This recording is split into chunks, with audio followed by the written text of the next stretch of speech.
ভালোভাবে থাকার জন্য আমরা কত কিছুই না করি। একটাবার কি ভেবে দেখেছেন রাস্তায় বসে থাকা ওই মানুষগুলোর অবস্থা? কে জানে শেষ বয়সে আমাদেরও এরকম অবস্থা হয় কিনা? আল্লাহ জানে কপালে কি আছে। যখনই এরকম কাউকে দেখি তখনই মনের মধ্যে মোচড় দিয়ে ওঠে, বুকটা কেঁপে ওঠে। হ্যালো এভরিওয়ান, আসসালামু আলাইকুম। সবাই কেমন আছেন? তড়িঘড়ি করে বাচ্চা, হাসব্যান্ড নিয়ে বের হয়ে গেলাম একটুখানি ঘুরতে, আর সাথে কিছু কাজও ছিল। সেই কাজের উদ্দেশ্যেই ঘোরা হয়ে যাচ্ছে।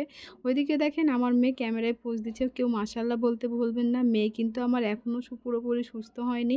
তাই ভাবলাম তাকে নিয়ে একটু বের হই, তারও অনেকটা মনটা ভালো হয়ে যাবে। আর বের হয়ে আমারও মনটা খারাপ হয়ে গেল।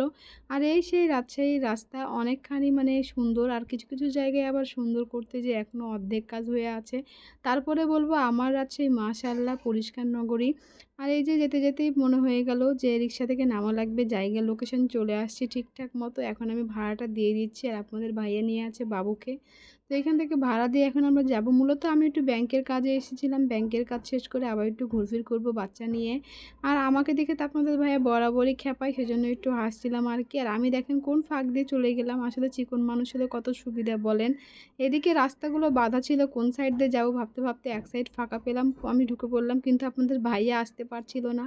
কারণ সে একটু হলেও আমার থেকে মোটা। এখন আমি চলে যাচ্ছি ব্যাংকের উপরে। আর যাবার সময় কিন্তু ওই মহিলাটাকে আমি দেখেই গেছি।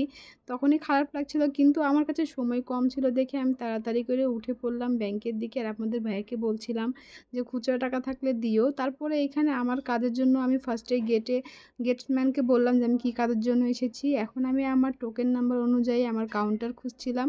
আর পরে আমি আমার কাউন্টার পেয়ে গেলাম, আর এখানে আমার কাজ সম্পূর্ণ করছিলাম। আমি বিভিন্ন জায়গায় সই দেওয়া লাগবে, তো বাচ্চার জন্য বুঝতেই পারছিলাম না, তারপরেও একটু বসলাম এখানে। আর আপনাদের ভাইয়া চুরি করে ভিডিও করছিল, হয়তো আপনারা বুঝতেই পারছেন, বারবার ক্যামেরা ঘুরিয়ে নিচ্ছিল এইখানে। আর বাচ্চা নিয়ে কোনো কাজ করতে যাওয়া তো একেবারেই খুবই সমস্যা। কী আর বলবো, বাচ্চা তো খালি হাতাহাতি করছিল। তা আমাদের কাজ প্রায় এখানে শেষ। কিছুক্ষণের মধ্যে দেখি বাবুর এক পায়ে জুতা নাই, জুতা জানি কোথায় পড়ে গেছে। তো সবাই বলছিল যে দেখেন ব্রাঞ্চের মধ্যেই আছে। অবশেষে আপনাদের ভাইয়া জুতাটা খুঁজে পেয়েছে, ব্রাঞ্চের মধ্যেই ছিল, খুঁজে পাওয়া গেছে, খুবই ভালো লাগলো।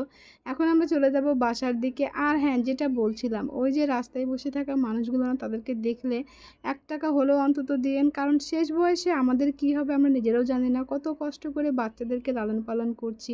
আদৌ কি তারা দেখবে? আসলে আমরাও কি আমাদের বাবা মাকে প্রপারলি দেখতে পারবো? আমি সবসময় এগুলোই চিন্তা করি। শেষ বয়সের চিন্তা করতে, করতেই বর্তমানে শেষ হয়ে যাচ্ছি, এরকম একটা অবস্থা। দেখেন বাবা মেয়ে আমাকে পাত্তাই দিচ্ছে না। আমি যে পাশে আছি তারা খেয়ালই করছে না। কি আর করব? রাস্তার ফুলগুলো দেখতে, দেখতে বাসায় চলে যাচ্ছি, যেহেতু তারা বাবা মেয়ে আমাকে পাত্তাই দিচ্ছে না। অবশেষে রিক্শাওয়ালা আমাদেরকে ফেলে দিল জ্যামের মধ্যে। আর এই জ্যামের মধ্যে থেকে ভিডিও করতে একেবারেই মন চাচ্ছিল না। তো আজকের মধ্যে ভিডিওটা এখানেই শেষ করলাম। সবাই ভালো থাকবেন, সুস্থ থাকবেন। আবারও আগামীকালকে নতুন কোনো ভিডিও নিয়ে আপনাদের সামনে হাজির হয়ে যাব। আর আমার গলাটা অনেক বসে গেছে, হয়তো ভয়েসটা শুনতে ভালো লাগবে না। আপনারা সবাই ক্ষমা দৃষ্টিতে দেখবেন। আল্লাহ হাফেজ।